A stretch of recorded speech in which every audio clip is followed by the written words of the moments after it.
As a National Guard, I went through a lot of things, but this one really stuck with me.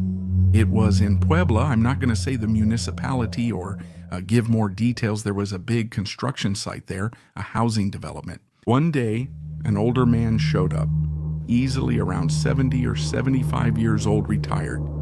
He didn't have to work anymore. He had grown sons, all men, all with college degrees.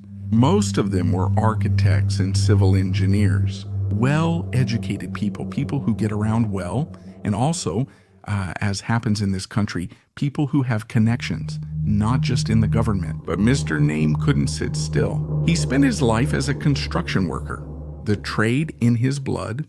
One day he went for a walk, saw the construction site, and stopped to watch the progress. He hurried back home, grabbed his backpack, his boots, and his tools, and returned to the construction site. He asked the engineer for a job, saying it wasn't about money, but to avoid being stuck inside. That same day, they let him in. From then on, he went daily, rarely missing a day. He did extra work, always cheerful, and everyone liked him, calling him Don Beto.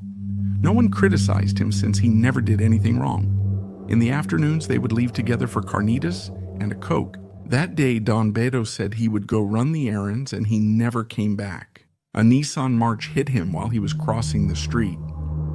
They were students, drunk in broad daylight, not even at night.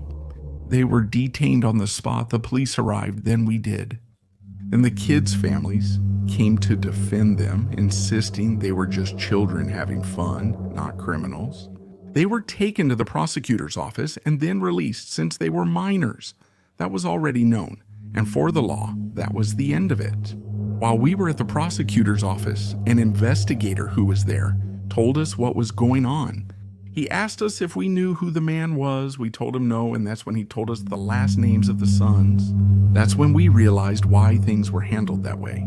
That guy told us those guys weren't just any family, that the sons had serious work, that they had built houses and projects for powerful people.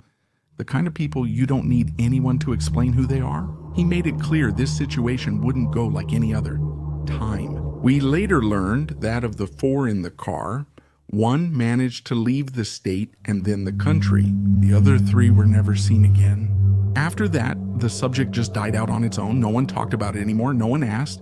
No one ever mentioned it again.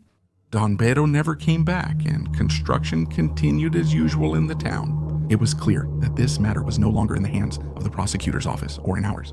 Everyone knew their limits because they understood something there. Some mistakes can't be fixed in court.